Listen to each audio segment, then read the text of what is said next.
Hey, Pierre, that how's it was pretty going? smooth. That was the Going good. smoothest we've ever been. Yeah. How's it going It's over going there? good, good. How about you? Doing well. Welcome back. Thanks, thanks. You're kind of cut off, I am kind of cut at off. least, yeah, at least from what Let's I see can what I see, can but do here. There we go. Is okay, that I'm just better? gonna, yes, much better. Okay. Awesome. Yeah, How are you doing today? doing pretty well. It's a Good, good good. day. Yeah, yeah. It's nice weather here for a change, so I'm Yeah, excited. yeah. You transitioning to your time zone, okay? Yeah, yeah, I was pretty tired I coming bet. back. I Slept bet. like a baby the first night. So no jet lag, fortunately, which is good Ah, at this age. okay. Yeah. Yeah, that's Yeah. awesome. Do you Yeah, get I'll jet take it. lag going east uh, Uh, or west no, or both usually? not really. I think it depends. If a flight's more than 10 hours, that's when I experience jet lag. Yeah, I have trouble sleeping on the flight itself. same. So yeah, I'll try to power through when I get there and go to bed at night.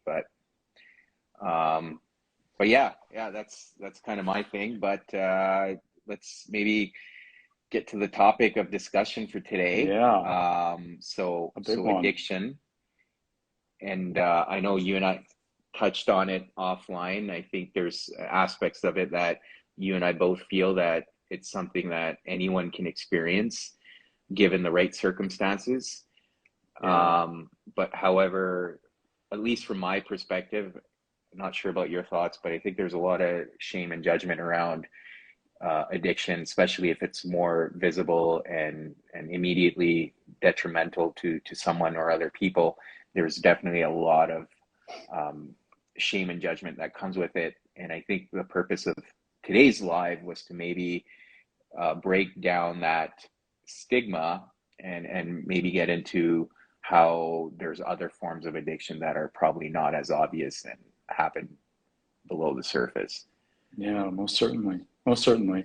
And I think too that maybe addiction to or the the addiction to substances can also, and the research on addictions to substances can inform our appreciation for the process of addiction behaviorally, the process of addiction to gambling, to sex, to pornography, to Yes. love, to food. Yeah.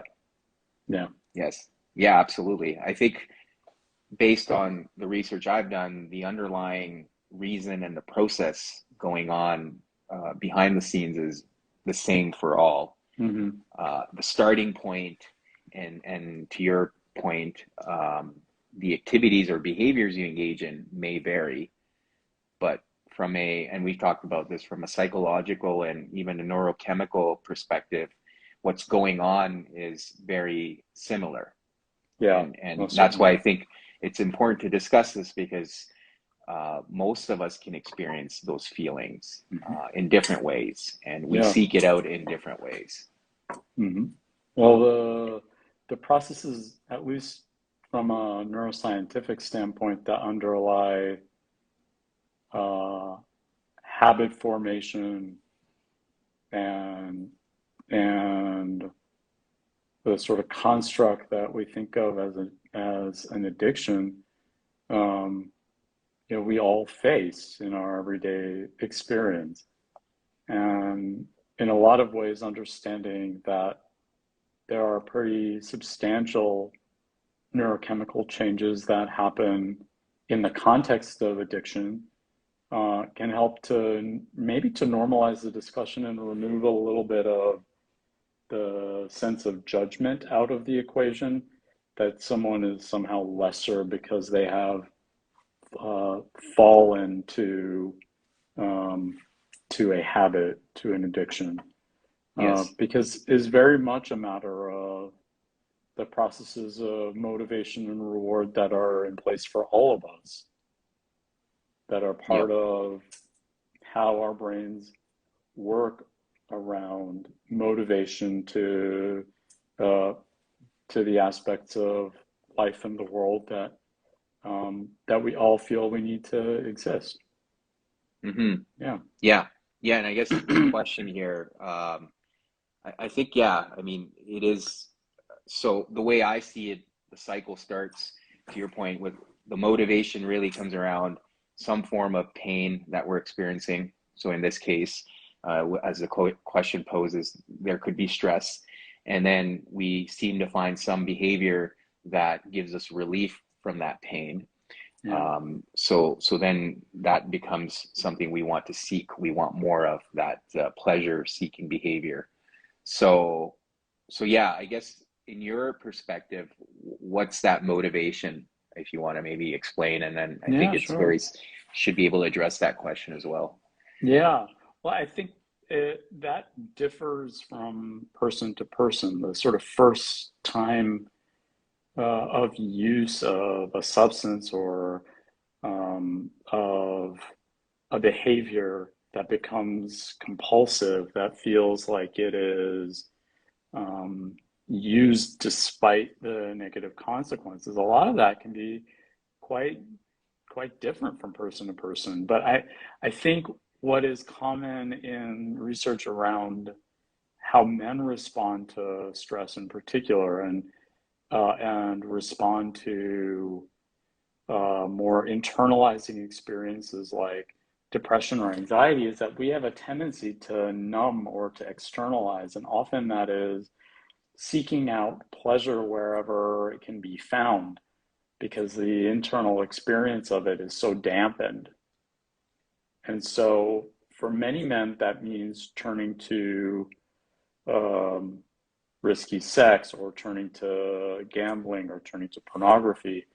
Um, Perhaps we read most about turning to substances, but I think that we read most about it because it's more, maybe um, it is more visible or it's less, it's more likely to come to the fore uh, in in terms of treatment. Um, in terms of treatment, men may be hiding behaviors like gambling or risky sex or pornography.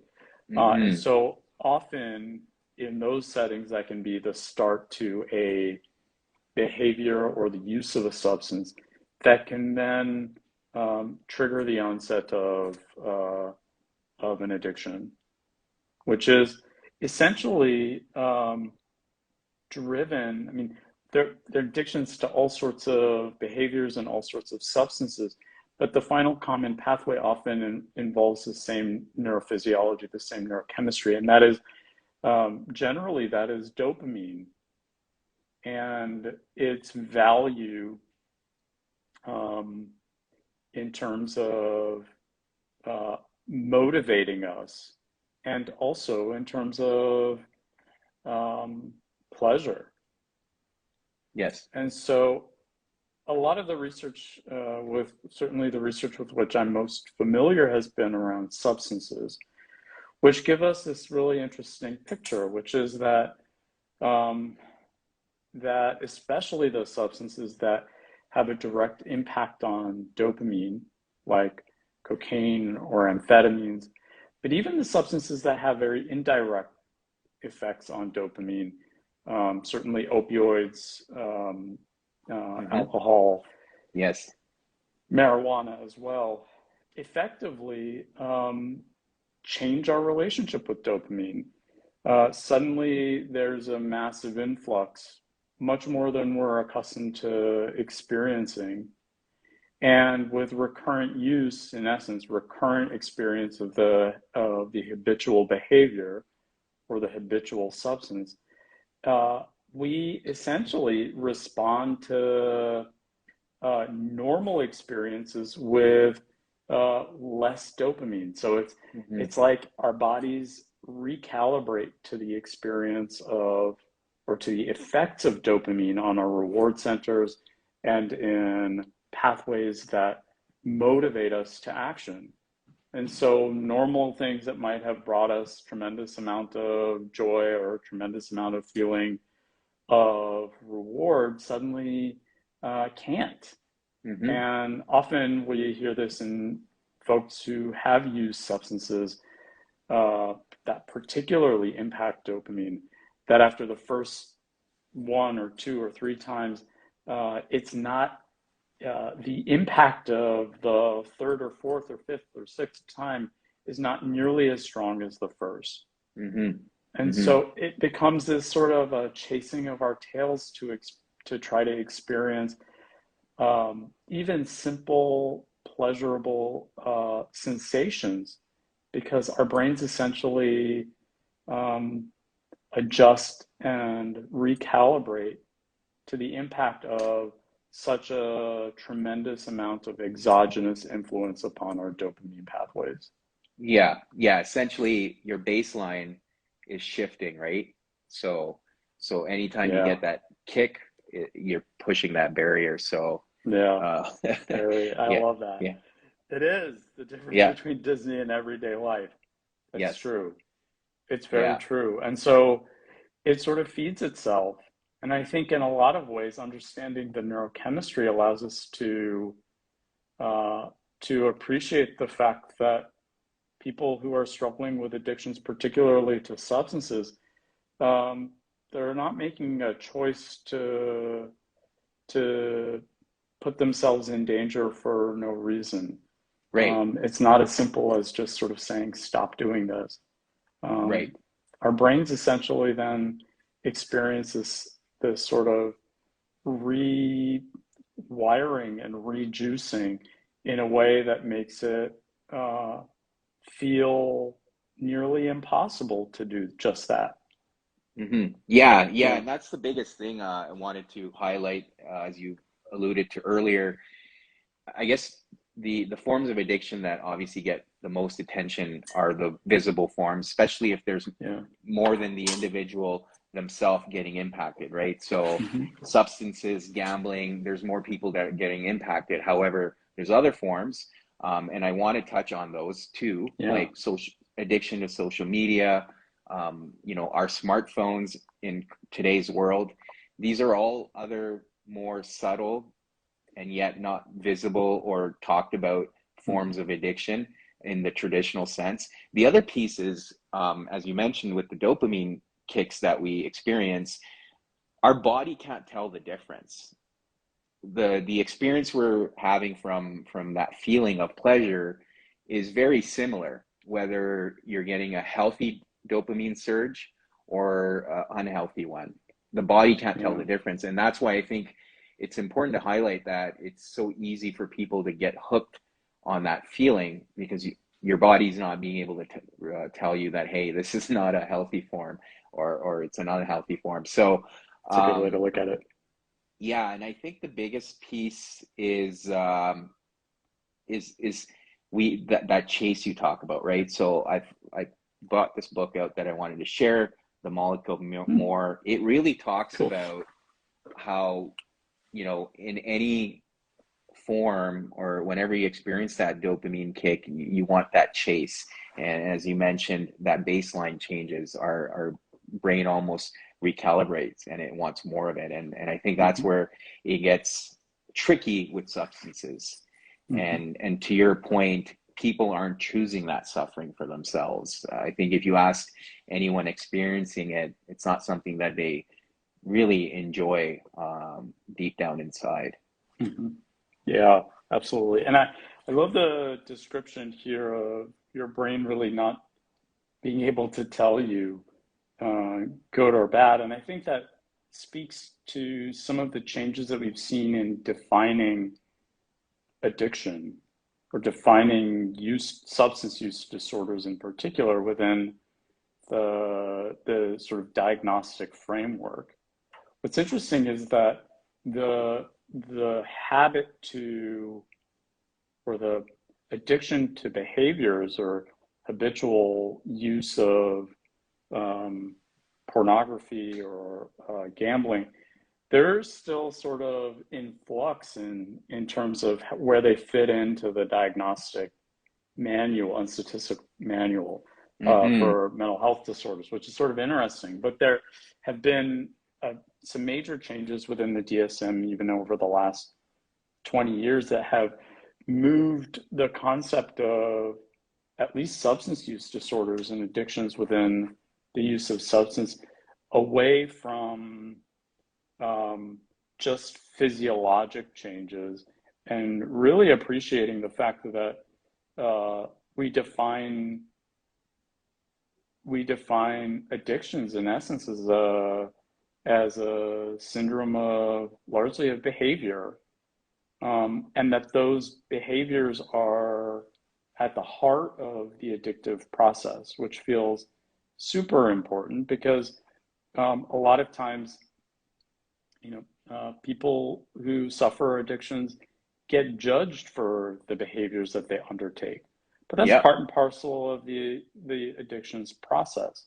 And Mm-hmm. so when we think about the core features of addiction, we think mostly about behavioral ones, about impaired control, about using more than we want, or trying to cut back or trying to avoid use of or engagement in a behavior, but having trouble doing so. We think about functional impairment, impairment to relationships, impairment to our ability to function at work, impairment to our ability to sustain ourselves and our finances. We think about risky use, about putting ourselves in scenarios that might harm us in some way, about continuing to use or continuing to engage in a behavior, even if we know that uh, it, its outcomes may hurt us, and in Mm-hmm. fact are likely to hurt us over the long run. And so when we think about it in the sort of framework of substance use disorders, we can look at these non-substance use or non-substance based addictions in a similar light. Mm-hmm.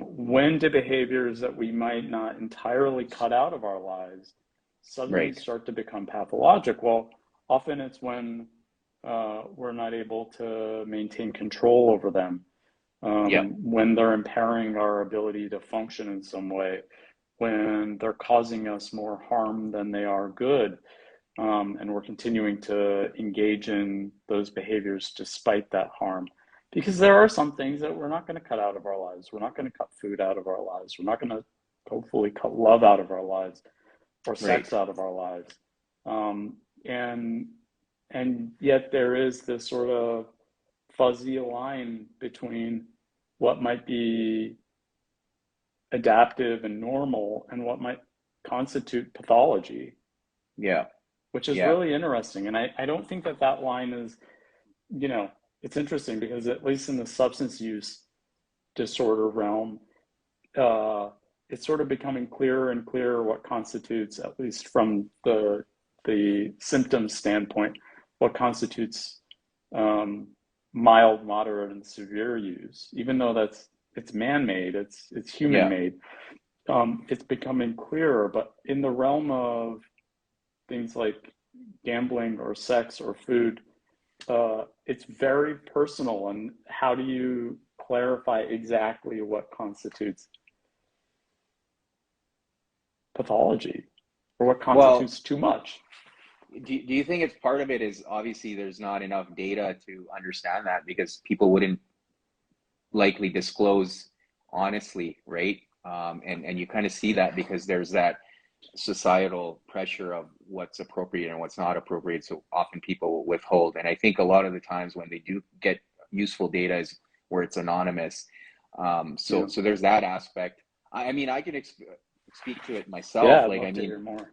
well, I think just as you were speaking, I was just thinking about my own experiences. Even just Yeah. having simple poker games with friends, I could, feel that kind of being able to get hooked, not being able to get up and walk away from the table because Yeah. I think that from a behavioral psychology perspective, the work that BF Skinner had done, where you get that variable reinforcement, that's what you're waiting for is that Yeah. your behavior's been reinforced, and because it's been at a variable level, you never know when it's going to come, and you're just chasing that high. And I've experienced that even with poker games where, you know, you win a couple of hands and you enjoy that feeling, and it can be hard to walk away from the table because it's a good feeling, right? Mm-hmm. That dopamine rush that you experience. So I could see, and even from my own personal experience, having the awareness, still getting, I guess, stuck in those moments. Yeah.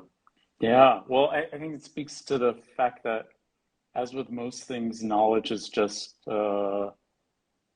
it's just a fraction of the process. It's a fraction of the equation.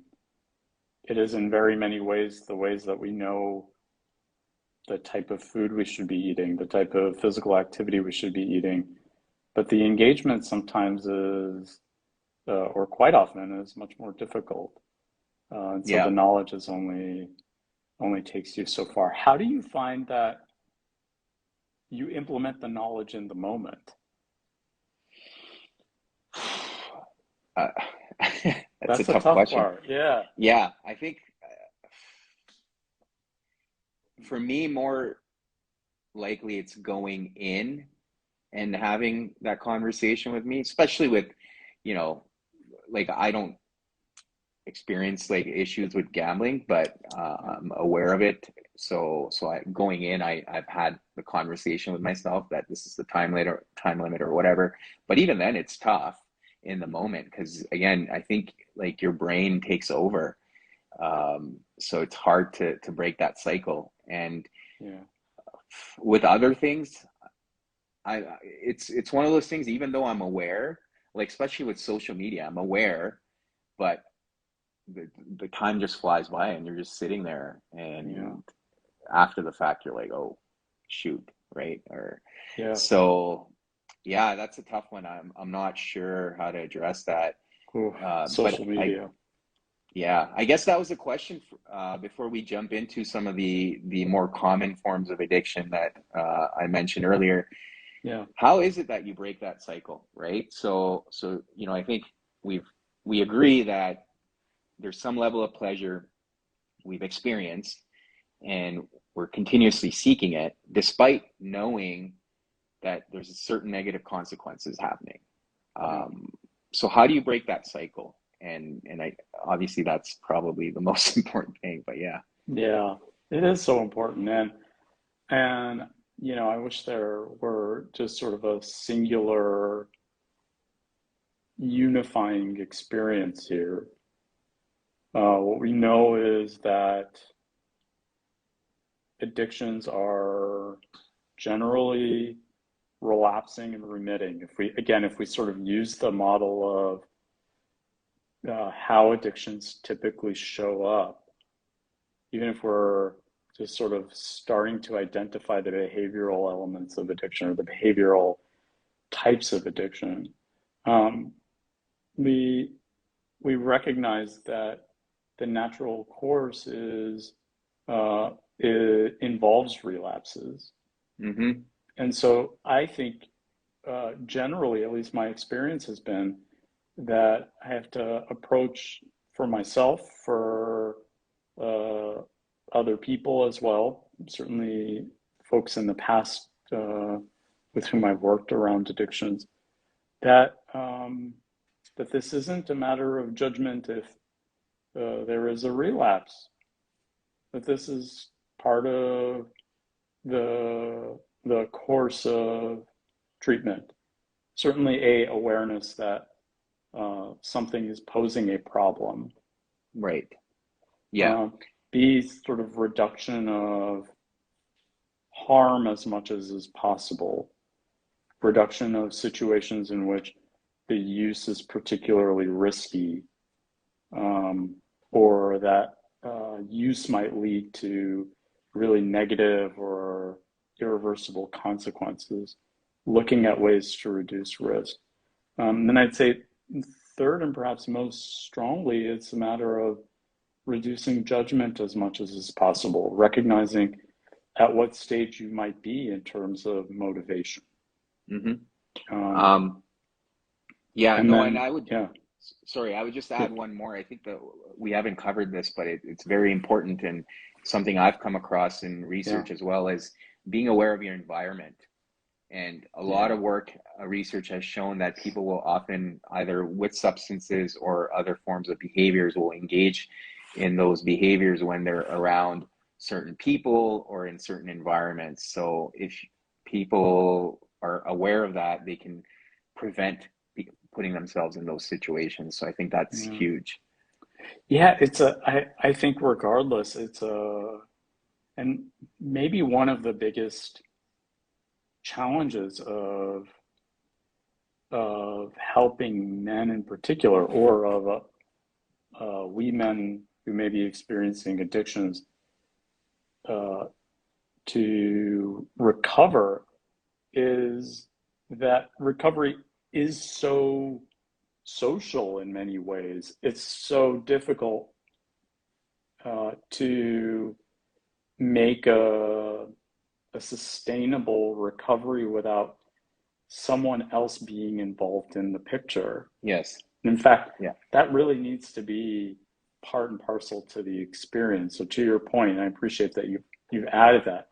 You really, like, the environment is so important, and we think often of just the environment as reducing exposure or reducing access to whatever behavior, but it is really about normalizing an alternative, normalizing the discussion around an urge or a craving that I might have, Yep.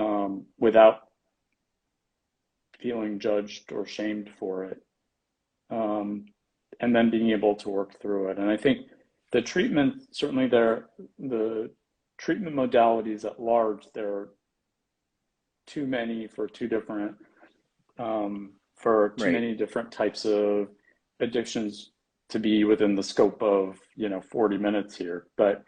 Um, but I think those lie at the core, those features, coming to it from a place of non-judgment, being as social and socially connected as is possible. All of those feel really important. I'm curious what you'd add. Yeah, I think the it's an important thing you mentioned just earlier is around having accountability partners that you Yeah, can rely on, especially if you're feeling weak or having that temptation. I think it's important to highlight that as well. I yeah, think, and they're often, to your point, what I've seen is where people are struggling and with similar addictions, they do tend to pair up or work together to support each other. So that's important to highlight for sure. yeah. And there are so many, uh, certainly many different resources from which to choose around getting help. I would say the biggest one of all um, is to not do it alone, to reach out to professionals who can help, whether that's in the group setting or in an individual setting, whether that involves, if it's, substances, whether that involves medication or therapy or both. There are lots of different varieties um, of treatment options. The same goes for recurrent gambling or addictions to porn, to sex and love, to food. And so it's important that people who recognize they may be struggling know that they can turn to therapists and counselors, to psychologists, psychiatrists, Hmm. um, to groups, certainly to AA and NA, and groups of the sort. Important to not go at it alone.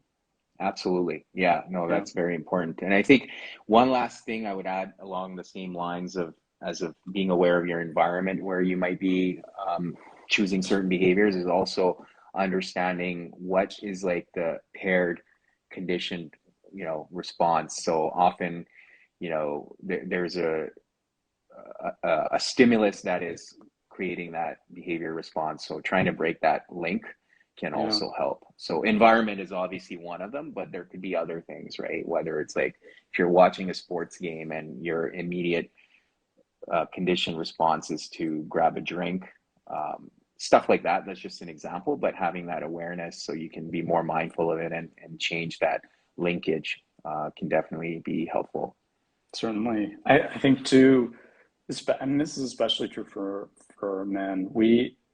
Those of us um, who experience mental health conditions like depression and anxiety are at much higher risk to use substances.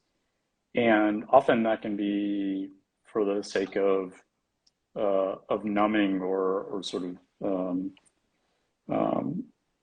to self-medicate, um, as it were. And so recognizing when there might also be a condition that may propagate the use, and then getting help for that too feels super important. But I think to your point, we wanted to touch a bit upon the sort of behavioral and addiction to, and I think especially is fascinating to think about addiction to behaviors around technology, and addiction to behaviors around relationship and love. Hmm. And maybe that's for, maybe social media is for another live, because it is such a, it's such a challenge for many of us. Yeah. Um, and, it's a great forum. We're obviously connected over it right now. And also, and so, like many behaviors that can become excessive, it at its core has some really wonderful qualities, um, and also recognizing when behaviors might be taking up more time or interfering in some way, Yes. um, is really sort of the start of recognizing, or the start of making an appropriate change. And so you've spoken a little bit about social media and love, and I'm curious. I want to make sure that you've got a bit of a forum to share your own experience too. Yeah, I mean, going back to the kind of the neurochemical response that we experience, especially with dopamine, I think it's easy to correlate similarly with social media, right? You get a Yeah. like, you get a follow, you get a comment on a post. It's the same. You're getting that dopamine kick, and then you're chasing it, right? So Hmm. it's easy to draw that parallel with social media as well, how it can be addictive. And I mean, in all honesty, most people I speak to struggle with that as well, especially with social media, myself included. And as I mentioned earlier, I think for me, I get stuck in that loop of that pleasure that I get from whatever is happening, and then being stuck in that cycle. Hmm. So that does tend to happen with social media. I guess with love as well, like with relationships, I think it's very similar. I think part of it, what we struggle with, and I can only speak for myself, is there's a need for connection, Hmm. right? And without connection, we experience pain. So when we get that form of validation or affirmation, it can again create that surge of dopamine, and then we kind of seek it out continuously. So that's something I've experienced myself, even with relationships, not truly understanding what's going on below the surface. But yeah, chasing it. And then until I didn't really sit down and bring awareness to why that's happening, why are these behaviors coming up, what's the underlying need, I didn't gain an appreciation for them. So I think it starts with awareness, but Yeah. very similar, very similar, right? It's that reinforcement you get, that you basically continue to chase. Yeah. And it seems too like I don't know that there have been, maybe there have been, I have no idea, what studies have been done on the kind of attenuating the experience of getting likes. Um, if after, after you have a certain following, does a do you get the same impact to a single like?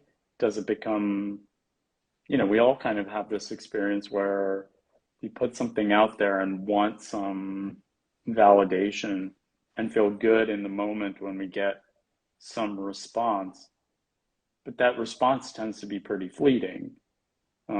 It's like, we get it, we celebrate it for a second, and then it's like, well, where's the next one? And does the next one have the same impact? I It doesn't Yeah, behaviorally. And no. so it's sort of interesting to think about that how we can build a tolerance to behavior in the same way that we can build a tolerance to a substance. Yes. Yeah, absolutely. I've definitely experienced that with social media. Like Yeah. the tolerance builds up, and the numbers that that used to kind of give you that surge don't do it for you anymore. It's Hmm. like, okay, no, no, this is not good enough. I want more. And that does happen with social media as well. Yeah, for sure. For sure. I mean, in fairness, I think to, you know, to the extent that it's possible and appropriate, we've seen changes to some ways in which Instagram um, has us engage with likes. We can hide certain aspects of our own.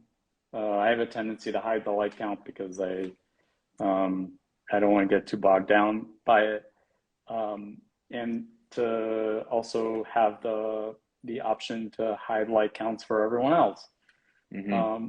And so it sort of reduces the natural compulsion to check and compare, and perhaps the sort of negative consequences that result in that process.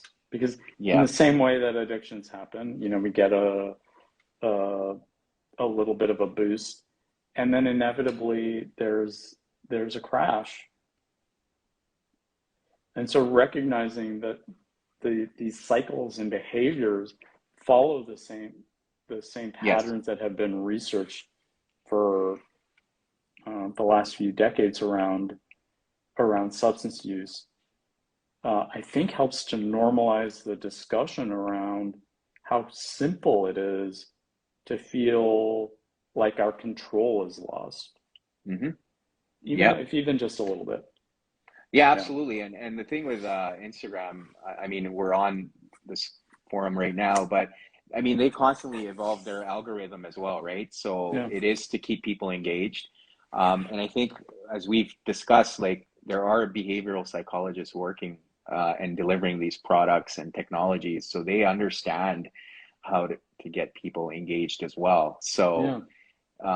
so again, I think it's going back to maybe the beginning of how we started this is, yeah, having that level of awareness is great, but having some compassion for yourself too is important, because a lot of the Yeah. times it's not your own doing. Often you're a victim of whatever's going on around you, whether it's substances or some of the more less obvious forms of addiction. So I wanted to touch on these ones as well, right? Like the social medias and the less visible ones. So Yeah. because there's not enough conversation around those, and I think because it's not visible, people aren't really talking about it or even seeking help from that That's perspective. very So true. yeah, Yeah. I appreciate you creating this time and space for it. It feels thanks. important and really not nearly discussed enough. Yeah, absolutely. I mean, there's many layers to it, right? And I think the goal today was to maybe discuss from a psychological perspective and even a neurochemical perspective what's going on underneath, but very Yeah. similar. And we can all experience it in different forms and different behaviors. Whatever gets reinforced for us, we're constantly seeking that validation. So it's Yeah, important for sure. to understand that. Yeah. For sure. Well, thanks for coming. Yeah. Man, it's good to see you and good to see you back. Thanks. Likewise. I'm glad to Yeah, be back. I was super grateful to sleep in my own bed, and no doubt. yeah, yeah. No doubt, man. Yeah. Anything you want to add, Pierre, before we leave this? Do you feel like there's an opportunity to build on this in the future? Oh, I yeah, for think, sure.